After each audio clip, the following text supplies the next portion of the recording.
A tutti e benvenuti a questo primo appuntamento di un ciclo di tutorials dedicati a Tasker. In questi appuntamenti cercheremo di analizzare, di vedere quali sono le funzioni e le caratteristiche che questa applicazione ci offre e partendo da un livello base, quello dei principianti, via via andremo a scoprire caratteristiche e funzioni sempre più avanzate.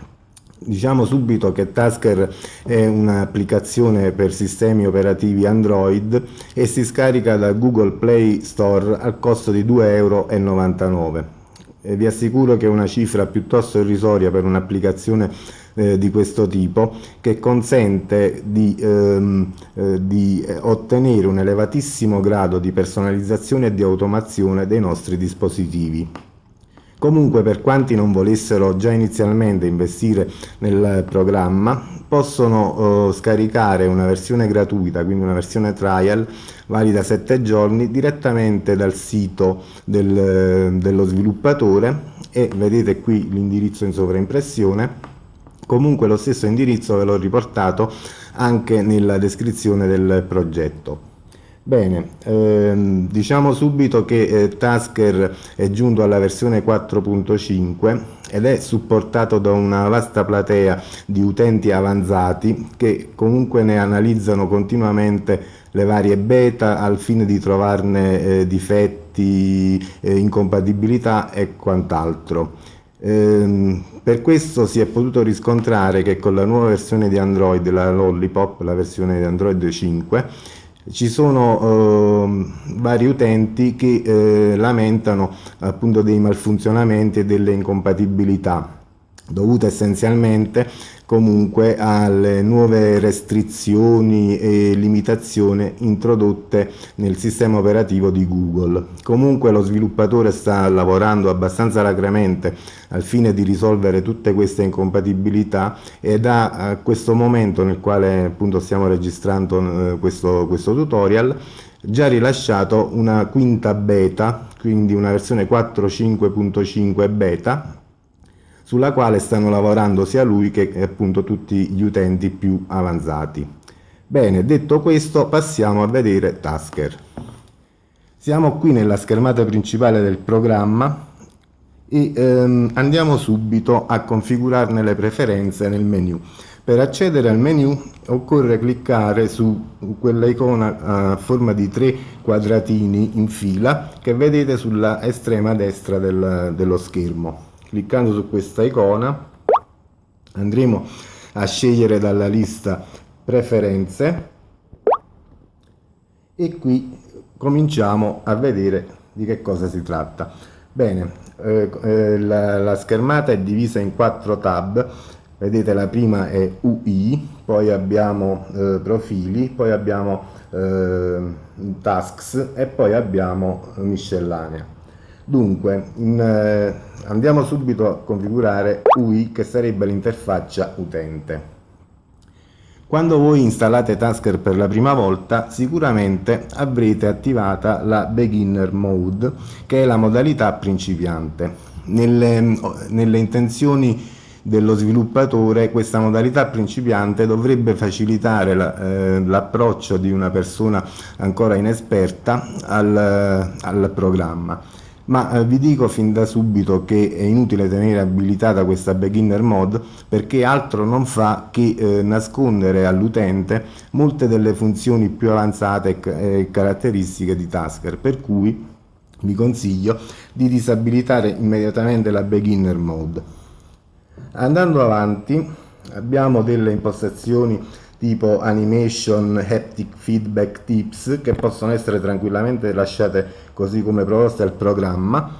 In tema noi possiamo scegliere il colore dell'interfaccia e lo facciamo cliccando su questo piccolo triangolino sulla destra. Vedete, è possibile scegliere praticamente 3 tipi di interfaccia: dark, light e light with dark action bar. Io ho scelto light, naturalmente ognuno può scegliere quella che è più confacente al proprio gusto. Dunque andiamo avanti. Orientation consente di informare i tasker in che modo noi siamo abituati a tenere il nostro dispositivo fra le mani. Quindi se noi preferiamo operare sempre in portrait, cioè in modalità verticale, potremmo scegliere portrait. Al contrario, se ci piace lavorare in modalità landscape, come è il caso che state vedendo in questo tutorial, sceglieremo landscape, oppure scegliendo la modalità user, così come ho fatto io, praticamente il dispositivo ruoterà la schermata di Tasker quando appunto noi lo metteremo in una delle due posizioni. Quindi io scelgo user, vi consiglio anche a voi di scegliere lo stesso. Altre impostazioni possono essere tranquillamente lasciate, tutte queste che vedete le lasciamo così come sono impostate di default dal programma. E arriviamo a localization. Qui vedete c'è un campo language dove voi potreste scegliere la lingua dell'interfaccia di Tasker. Se clicchiamo sul triangolino vedremo apparire una lista di lingue nelle quali Tasker è disponibile. Attualmente non è presente l'italiano perché fino ad oggi non era ancora stato tradotto il programma in italiano, ma io insieme ad altri amici abbiamo finalmente portato a termine il progetto di traduzione, l'abbiamo sottoposto allo sviluppatore e dalla versione successiva a questa, quindi probabilmente dalla 4.6, sarà probabilmente possibile avere Tasker in lingua italiana. Bene, per il momento io metto inglese perché è quella che conosco un po' di più e possiamo passare alla seconda tab, che è Monitor. In Monitor vediamo subito la prima voce è Run in Foreground. Che cosa significa? Significa che Tasker, quando si avvia, inserisce nella barra delle notifiche del nostro dispositivo una notifica, appunto, la faccio anche vedere, una notifica che praticamente ci fa vedere che Tasker è in esecuzione, ci dà la possibilità, cliccando eventualmente sul pulsantino disable, di disabilitare permanentemente o anche temporaneamente Tasker, e inoltre ci mostra quanti task e quali task sono attualmente attivi. Quindi Running Foreground andrebbe tenuta spuntata. Altre impostazioni, notification icon, vi consente di impostare il tipo di icona da inserire nella notification bar. Io ho scelto quella default. Andiamo ancora avanti. Ecco, display on monitoring.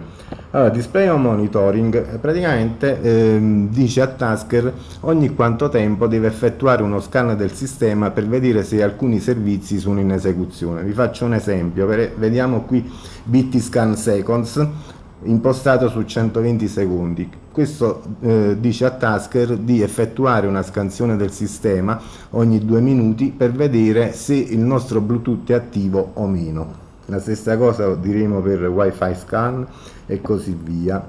Queste impostazioni sarebbe consigliabile tenerle impostate così come di default.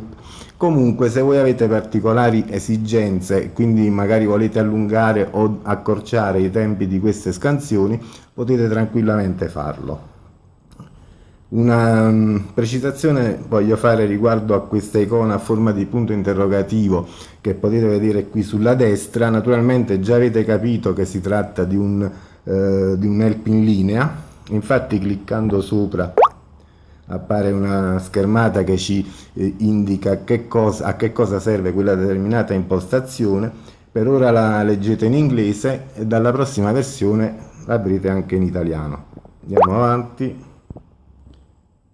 Abbiamo poi tutta la parte relativa ai vari sensori che sono presenti sul dispositivo e conviene lasciare così come è stata impostata. Andiamo ancora avanti, vedete tutti i sensori. Ecco, arriviamo alla parte dell'accelerometro. Nella parte dell'accelerometro la prima cosa che notiamo è il pulsante calibrate, che consente la calibrazione dell'accelerometro. Questa calibrazione è utile però soltanto a Tasker per diciamo, informare l'applicazione di come effettivamente lavora il nostro accelerometro, perché Tasker poi utilizzerà queste informazioni in particolari azioni che noi diciamo, andremo a sviluppare e che si baseranno sulle varie gesture. Per cui per il momento non facciamo alcuna calibrazione, è un procedimento comunque che si fa abbastanza semplicemente e magari la effettueremo quando andremo a creare appunto delle azioni basate sulle gesture. Quindi per questa scheda abbiamo finito, andiamo poi nella scheda Action, dove abbiamo queste impostazioni che possono essere tranquillamente lasciate così come proposto dal programma, non hanno una grossa importanza. E poi per finire nella scheda Varie, Niche, vediamo subito la prima voce. Maximum Auto Backup Age indica a Tasker quanto tempo deve trascorrere fra un backup e l'altro delle sue impostazioni.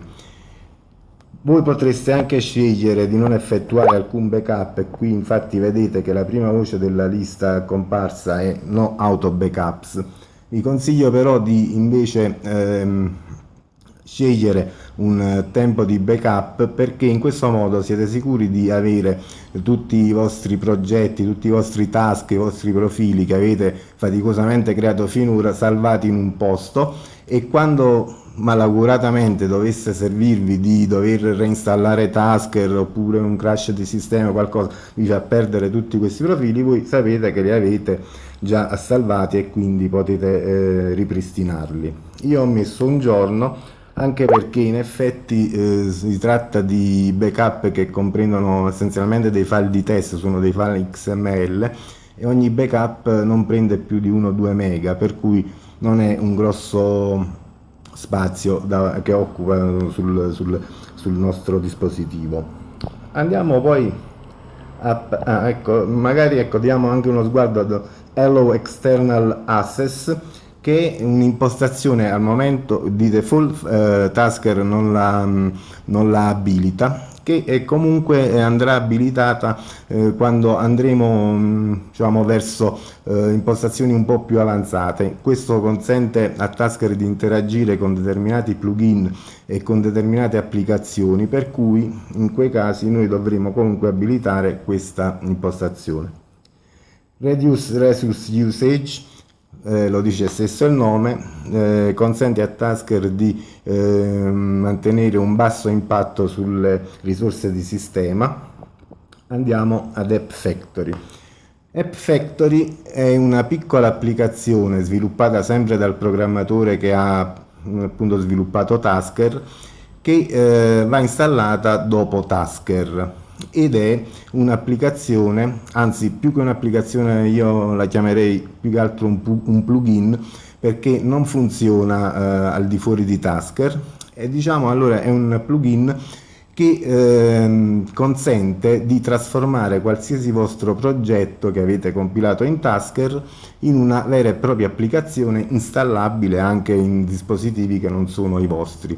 È un processo veramente molto semplice, dura anche pochissimi secondi e vi consente di ottenere dai vostri progetti appunto delle applicazioni pronte all'uso. Andiamo poi alla scheda debugging.